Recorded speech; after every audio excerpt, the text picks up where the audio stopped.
Indian psychiatric society Telangana రాష్ట్ర శాఖ తరపున ఈ కార్యక్రమం అనేది చేస్తున్నాం. ఈ కార్యక్రమం ముఖ్య ఉద్దేశం ఏంటంటే మానసిక వ్యాధులపైన, నరాల సమస్యలపైన అవగాహన కలిగి ఉండాలని ఈ కార్యక్రమం చేస్తున్నాం. నేను ఇండియన్ సైకియాట్రిక్ సొసైటీ తెలంగాణ రాష్ట్ర శాఖ ప్రధాన కార్యదర్శి డాక్టర్ విశాల్. అయితే ఈ ప్రోగ్రాం మన నిజామాబాద్ అని కాదు, మన తెలంగాణ రాష్ట్రం మొత్తం చేస్తున్నారు, దేశవ్యాప్తంగా చేస్తున్నారు, ప్రపంచవ్యాప్తంగా ఈ కార్యక్రమం చేస్తున్నారు. ఎందుకు చేస్తున్నారు? యాక్చువల్ మీరు అనుకోవచ్చు, సార్ ఏంటి మేము ఎంత ఊళ్ళో నుంచి వచ్చినాము, మాకు వెళ్ళే బిజీ ఉంది, అయినా కానీ మా సార్ పిలిచి కూర్చోబెట్టేయడం మా టైం అయితే వేస్ట్ అవుతుంది. కానీ తర్వాత మేము మాకు ఈ అకేషన్ రోజే టైం ఇవ్వగలుగుతాం, మిగిలిన రోజు పేషెంట్లకు టైం అంటే చూస్తాం, కానీ ఇవన్నీ చెప్పడానికి అవకాశం దొరకదు. ఒక్కొక్కరికి చెప్తే టైం పడుతుంది. అందరికి కలిసి ఒకరోజు చెప్తామని ఈ అకేషన్ని మేము ఎంచుకోవడం జరిగింది. అది అకేషన్ రోజు మనకు చాలామంది ఇక్కడ రావడం జరిగింది. అయితే మనం ముఖ్యంగా నాతో పాటు ఉన్నారు మన డాక్టర్ నవీన్ గారు, క్లినికల్ సైకాలజిస్ట్ అండ్ నేను కౌన్సిలింగ్ మరియు ఈ కొన్ని రుగ్మతలను అసెస్ చేయడానికి, న్యూరో సైకలాజికల్ అసెస్మెంట్ చేయడంలో స్పెషలిస్ట్. తర్వాత ప్రసాద్ గారు ఉన్నారు, ఆయన సైకాలజిస్ట్. మీకు అందరూ తెలుసు, మీకు వచ్చే ముందు అన్ని చెక్ అంటే జస్ట్ హిస్టరీ తీసుకోవడం కానీ మీ కౌన్సిలింగ్ ఇవ్వడం కానీ అట్లాంటివి చేస్తుంటారు. సో నేను ఎట్లా మీకు తెలుసు, నేను చూస్తున్నాను కాబట్టి చాలా రోజులు చూస్తున్నాను. అయితే ప్రాబ్లం ఏంటంటే ఇవాళ ఈ మానసిక సమస్య, ఇది స్కిజోఫ్రీనియా అంటే ఏంటి చాలామందికి తెలియదు. స్కిజోఫ్రీనియా అంటే ఏంటంటే చాలామందికి తెలియదు. ఏదో స్కిజోఫ్రీనియా అంటే ఎవరు తెలుసా? నాకు కూడా తెలియదు. నేను డాక్టర్ అయినా అంటే ముందు తెలుసు, కానీ డాక్టర్ అయినా కొద్దిగా తెలుసు. మీరు ఇప్పుడు ఏమవుతుందంటే సోషల్ మీడియా పెరుగుతుంది, కమ్యూనికేషన్ పెరుగుతుంది కాబట్టి చాలామందికి అవగాహన వస్తుంది. అయితే నేను ఏంటంటే ఈ స్కిజోఫ్రీనియా జబ్బు ఏంటంటే చాలా మందిలో మనం చూస్తుంటాం. ఇప్పుడు ఇంట్లో ఏం చేస్తుంటారంటే భార్య భర్తలు బాగానే ఉంటారు, కానీ ఏమవుతుందంటే భర్త ఏమనుకుంటారంటే భార్య పైన అనుమానం ఉంటుంది. కొందరు ఇంట్లోనేమో భార్యకు భర్త పైన అనుమానం, భర్త భార్య పైన అనుమానము. దీనివల్ల ఏమవుతుందంటే ఆ చిలికి గాలివాన అయిపోయింది, కొట్లాట వాళ్ళకి వెళ్తాయి. కొట్లాట కాస్త ఏమవుతుంది, ఆ అనుమానంతో ఏమవుతుంది, భర్త భార్యను చంపడము, భార్య భర్తను చంపడం. ఇలాంటి పేపర్లో మనం చూస్తున్నామా? సో అలాంటి సంఘటనలు వస్తున్నాయి. ఈ మధ్యన కూడా ఒకటి మన ఆర్మూర్లోనే ఒక ఘటన జరిగింది. అందులో ఏం జరిగింది, భర్తకు భార్య పైన అనుమానం. ఆయన దుబాయ్ నుంచి వచ్చాడు, భార్య పైన అనుమానం. ఈ ఎందుకు వస్తుంది అనుమానం? ఈ జబ్బు ఎందుకు వస్తుంది మనం అనుకోవచ్చు. ఈ అనుమానం రావడానికి గల కారణం ఏంటి? అనుమానం ఎందుకు వస్తుందంటే మెదడులో కొన్ని రసాయన మార్పులు జరిగినప్పుడు, మనకు కొన్ని రసాయనాలు జరిగినప్పుడు ఈ అనుమానం అనేది వస్తుంది. అది రసాయనాలు పెరిగితే అనుమానానికి ఏం సంబంధం అనుకోవచ్చు. మన మెదడులో చాలా రకాల రసాయనాలు ఉంటాయి. ఇప్పుడు బండిలో ఎట్లయితే పెట్రోల్ ఉంటుందో, మనకు మొక్కకి ఎట్లయితే నీరు తీసుకుంటుందో, మన మెదడు కూడా కొన్ని రసాయనాలు అవసరం. అంటే మనిషి మంచిగా మాట్లాడాలన్నా కానీ, ఆలోచనలు బాగుండాలన్నా కానీ, లేకపోతే మనకు సొసైటీలో నలుగురితో కలవాలన్నా కానీ, ఒక అనుమానం లేకుండా ఉండాలన్నా కానీ ఆ రసాయనాలు అనేది పుష్కలంగా ఉండాలి. ఎప్పుడైతే మనం ఒత్తిడి పడ్డప్పుడు, మనం స్ట్రెస్ పడ్డప్పుడు ఏమవుతుంది, మన మెదడులో రసాయనాలు తగ్గిపోతాయి. ఎట్లా తగ్గిపోతాయి? ఇప్పుడు ఉదాహరణ చూడండి, మనకి ఎండ వస్తే, మనకు చెరువులో ఎండ కొట్టినప్పుడు వాటర్ ఎట్లయితే ఎవాపరేట్ అవుతాయో అవి కదా, ఎందుకు ఎండిపోతాయి? సూర్యరశ్మి పడ్డప్పుడు ఆ వాటర్ అనేది ఇంకిపోతాయి. మనకు ఒత్తిడి పడ్డప్పుడు ఏమైతే మెదడులో కొన్ని రసాయనాలు తగ్గిపోతాయి, కొన్ని పెరుగుతాయి. సో దీనివల్ల ఏమైందంటే మెదడులో ఏమైందంటే కొన్ని విషయాలు, అంటే మనకి ఏంటంటే మనిషి లేకపోయినా ఉన్నట్టు కనిపిస్తుంటుంది, లేకపోతే శబ్దాలు వినిపిస్తుంటాయి. ఇలాంటి దానివల్ల ఏమవుతుందంటే మనిషి ఇబ్బందికి గురవుతుంటాడు, భయానికి గురవుతుంటాడు. తర్వాత కొన్నిసార్లు చనిపోవాలని ఆలోచనలు వస్తాయి, లేకపోతే ఎదుటిపైన దాడి చేస్తుంటాడు, ఎదుటివాడిని చంపేస్తుంటాడు. ఇలాంటి సంఘటనలే మనం రోజు పేపర్లలో చూస్తున్నాం. సో ఇలాంటి సంఘటనలు జరగకుండడానికి ఏంటంటే ప్రపంచ ఆరోగ్య సంస్థ ఈ ప్రపంచ స్కిజోఫ్రీనియా దినోత్సవం అనేది ఒకటి పెట్టడం జరిగింది. ఈ స్కిజోఫ్రీనియా దినోత్సవం అంటే ఈ అనుమానం జబ్బుని ఏ విధంగా కంట్రోల్ చేయవచ్చు, మన కేర్ గివర్స్ ఏ విధంగా జాగ్రత్తలు తీసుకోవాలి, పేషెంట్స్కి ఎలాంటి జాగ్రత్తలు తీసుకోవాలనేది ఈరోజు చెప్పడానికి ఈ సమావేశాన్ని ఏర్పాటు చేయడం జరిగింది. అది చాలామంది మీరు చూస్తుంటారు, చాలామంది గల్ఫ్ కంట్రీస్కి వెళ్తున్నారు. నేను ఒక ఉదాహరణకి ఏంటంటే రీసెంట్గా ఒక పేషెంట్ని చూశాను. ఆ పేషెంట్ ఏంటంటే పాపం ఉపాధి కోసం గల్ఫ్ కంట్రీకి వెళ్ళాడు. గల్ఫ్ కంట్రీకి వెళ్ళిన తర్వాత అక్కడ షేక్ ఏం చేశాడు, ఆయన ఒక ఉద్యోగం ఇచ్చాడు. ఉద్యోగం ఇచ్చిన తర్వాత ఏం చేశాడు, ఎక్కడంటే ఎడారిలో ఏం చేయాలి, ఒంటల్ని గాయాలి. ఎవరు ఉండరు అక్కడ, ఒక్కడే ఉంటాడు, ఇంకెవరు ఉండరు. అయితే ఆయన ఏంటంటే డబ్బులు వస్తున్నాయి, ఇంటికి డబ్బులు, నాకు ఇక్కడ 10,000 వచ్చేది, అక్కడ 80,000 వస్తున్నాయని వెళ్ళాడు. మంచిగానే ఉంది, కానీ అక్కడ ఏం చేశాడు, మంచిగా రోజు ఒక్కడే ఉండాలి వాచ్మెన్. చుట్టుపక్కల ఏముంటాయి, అన్నీ ఎడారి. అందులో వీళ్ళ ఫామ్ హౌస్లు ఏముంటాయి, వంటలు ఉంటాయి, వంటలు తప్ప ఇంకేముండవు. వాడే వండుకోవాలి, వాడు తినాలి. ఆ ఒత్తిడిలో ఒక 5 ఏళ్ళు ఉన్నాడు. ఎందుకు ఉన్నాడు? ఉపాధి కోసం. ఇంట్లో డబ్బులు లేవు కాబట్టి అక్కడి వరకు వెళ్ళాడు. నెలకు 80,000 రూపాయలు, అంటే ఇండియన్ కరెన్సీ 80,000 రూపాయలు వస్తున్నాయి కాబట్టి అక్కడ ఉన్నాడు. ఉన్న తర్వాత ఏమైంది, 5 సంవత్సరాల తర్వాత ఏమైందంటే ఆ ఒత్తిడి ఒక్కడే ఉండడము, ఆ ఇంటితో కమ్యూనికేషన్ కూడా ఒక్కొక్కసారి సిగ్నల్స్ ఉండకపోయేది. ఒత్తిడితో ఏమవుతుంది, ఒకసారి ఏమైందంటే ఆయనకి ఏంటంటే విచిత్రంగా ప్రవర్తన స్టార్ట్ చేశాడు. ఎలా ప్రవర్తన అంటే తనలో తాను మాట్లాడుకోవడము, తర్వాత అలా ఓనర్ పైన అనుమానపడము, తర్వాత అట్లా ఉంటే ఏం చేశారు, వాళ్ళు ఏం చేశారంటే ఇంటికి పంపించేశారు. ఇంటికి వచ్చిన తర్వాత భార్య పైన అనుమానం, భార్య ఎవరితో అక్రమ సంబంధం ఉందని అనుమానం. అక్కడ ఏం లేదు, అనుమానం ఉందన్నాడు. అనుమానం కాస్త ఏమైంది, అది పెనుభూతంగా మారిపోయి ఏంటంటే ఒకరోజు ఆమెను చెప్పడానికి ప్రయత్నం చేశాడు. ఎందుకంటే ఈమె ఎవరితో అక్రమ సంబంధం ఉందని చెప్పి చెప్పడానికి ప్రయత్నం చేశాడు. కానీ చివరికి ఏంటంటే ఆమె ఏంటంటే తప్పించుకొని బయటకు వెళ్ళిపోయింది. తర్వాత చివరికి ఏంటంటే వాళ్ళ ఫ్యామిలీ మెంబర్స్ ఆ పేషెంట్ తీసుకొని రావడం జరిగింది. తీసుకొచ్చిన తర్వాత మాట్లాడారు. ఏమైందంటే ఇట్లా ఉందని గుర్తించిన తర్వాత ఆయన ఒత్తిడిని గుర్తించి ఆయనకైతే కొన్ని మందులు ఇచ్చాము. కొన్ని మందుల తర్వాత కొన్ని ట్రీట్మెంట్ చేసిన తర్వాత మంచిగా అయిన తర్వాత ఏంటంటే ఆయనలో అనుమానాలు మొత్తం పోయినాయి. ఆ మందులు వాడిన తర్వాత అనుమానాలు పోయినాయి. 2 భార్యాభర్తలు మళ్ళీ కలిసి ఉండడం జరిగింది. అంటే ఎందుకు ఇలా కారణం ఏంటి, ఒత్తిడి. మనిషిలో ఆ ఒత్తిడి వలన ఆయన నిజంగా మృగం కాదు, భార్యను చంపే అతను కాదు, కానీ 5 సంవత్సరాలు ఒంటరిగా ఉండి ఆ ఒత్తిడి భరించలేక మెల్లిగా మానసికంగా డిస్టర్బ్ అయిపోయి ఇలా జరిగింది. అది మన దగ్గర ఏం చేస్తారు, ఇలా జరగగానే వీడికి దయ్యం పట్టింది, భూతం పట్టింది అని చెప్పి ఏం చేస్తారు, ఫస్ట్ ఆ వేప కొమ్మలతో కొడతారు, లేకపోతే మంత్రాలు కడతారు, తాయితులు కట్టిస్తారు. అప్పటికి కాస్త ఏమవుతుంది, ఆ జబ్బు అనేది పూర్తిగా పెరిగిపోతుంది. పూర్తిగా పెరిగిపోయి ఏమవుతుందంటే అది ముదిరిపోయినాక డాక్టర్ అప్పుడు గుర్తుకొస్తాడు. అప్పుడు డాక్టర్ కూడా ఏం చేయలేని పరిస్థితి. నేను అనేది ఏంటంటే ఈ సమావేశం ముఖ్య ఉద్దేశం ఏంటంటే తొలిత దశలోనే గుర్తుపట్టచ్చు. ఎవరైనా చిన్న అనుమానాలు, ఇప్పుడు భార్యాభర్తల మధ్య అనుమానాలు ఉంటాయి, దాన్ని గుర్తుపట్టాలి. మొన్న రీసెంట్గా నా దగ్గర ఒక కేసు వచ్చింది. ఇక్కడే మన దగ్గర నిజామాబాద్ పరిసర ప్రాంతాల నుంచి ఒక పేషెంట్ ఏమంటాడంటే భార్య దగ్గర విపరీతమైన స్మెల్ వస్తుంది అంటాడు. విపరీతమైన స్మెల్ వస్తుందంటే పాపమని లేడీ డాక్టర్ చూపించిండు, స్కిన్ డాక్టర్ చూపించిండు, అంతా చూపించారు, కానీ అంత స్మెల్ వస్తుందని కంప్లైంట్. చివరికి ఒక డాక్టర్ ఏం చేశాడు, జనరల్ ఫిజిషియన్ చూసి ఇది మేము చూసేది కాదు, ఈయనకు అనుమానాలు ఉన్నాయి, ఆ భార్యకు అట్లా స్మెల్ ఏం లేదు, నువ్వు ఒకసారి సైకియాట్రిస్ట్ని కలవమని చెప్తే వాళ్ళు పంపించారు. పంపిస్తే నేను చెప్పాను ఆయన, ఇగో మరి అన్ని చెకప్ చేశారు, అన్ని నార్మల్ ఉన్నాయంటే వినట్లేదు.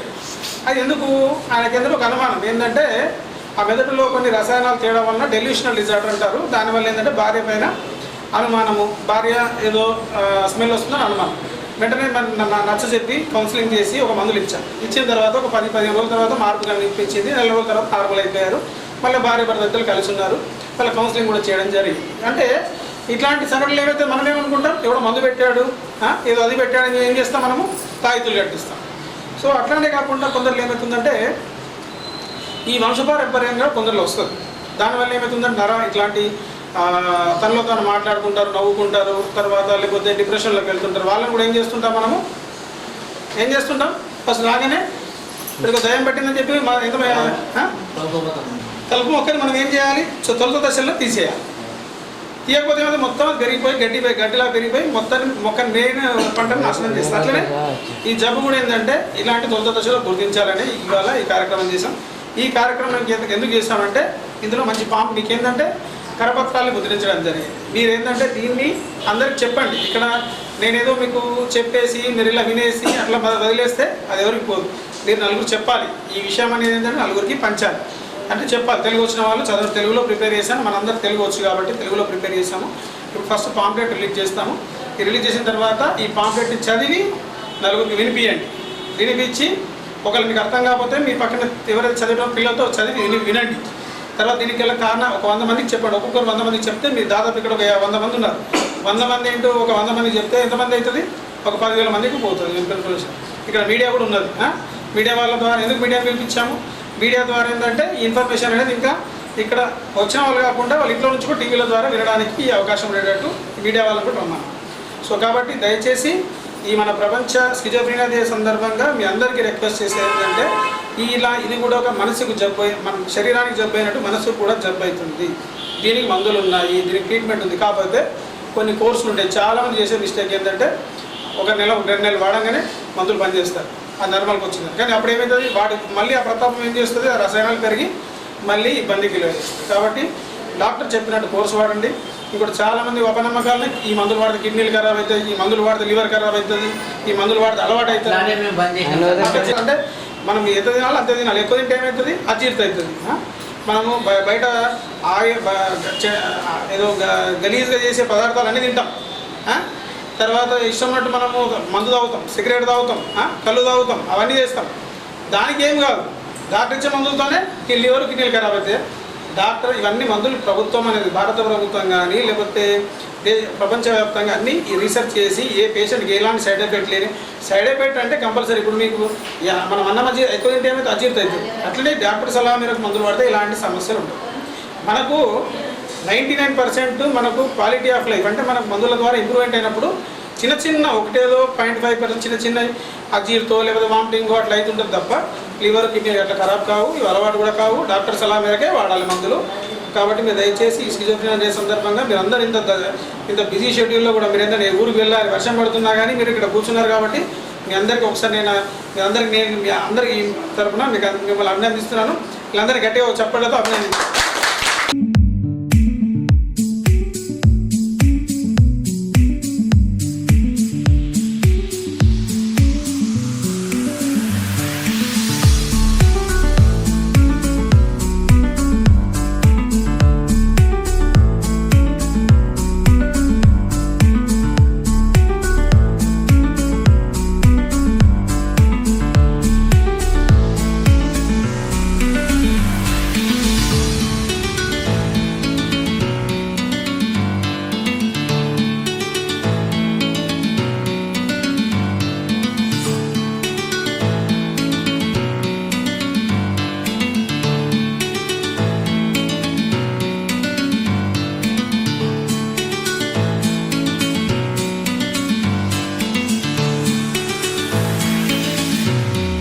అందరికీ నమస్తే.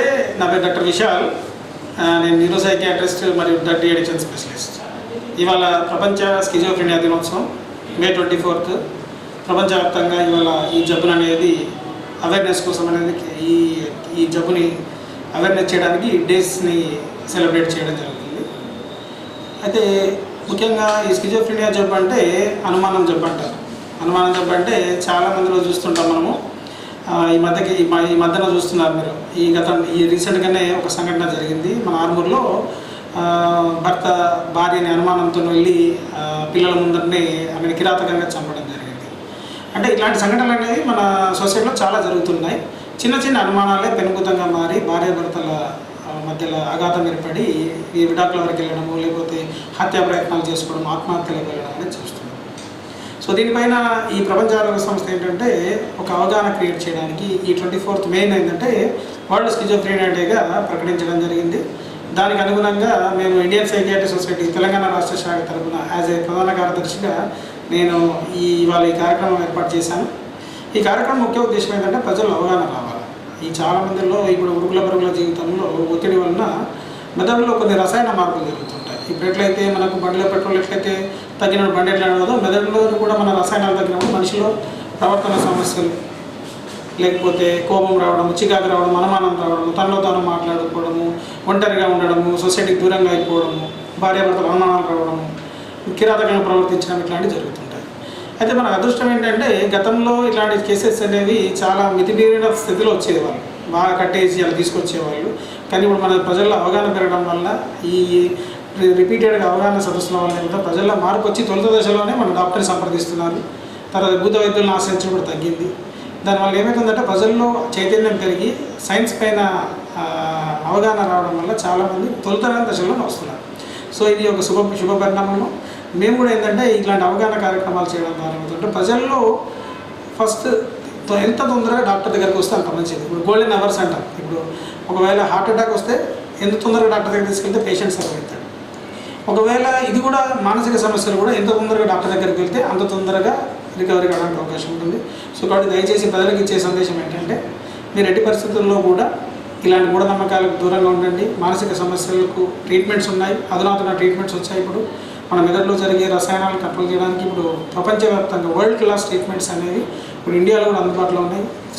మంచి చాలా సమర్థవంతంగా పనిచేసే మందులు, సమర్థవంతంగా పనిచేసే counselling methods, cognitive behaviour therapy, తర్వాత రిలాక్సేషన్ టెక్నిక్స్, తర్వాత ఇంకా ఇప్పుడు కొత్తగా అంటే మన సైన్స్ ఎట్లయితే కొత్త పుంతలు తప్పుతుందో మన ఇప్పుడు ఎలక్ట్రో కన్వల్సివ్ థెరపీ కానీ, ఆర్టీఎంఎస్ కానీ, తర్వాత రకరకాల కొత్త కొత్త మందులు, ఇలాంటి సైడ్ ఎఫెక్ట్స్ లేకుండా పేషెంట్ని బయటకు తీసుకొచ్చే విధంగా మందులు వచ్చాయి.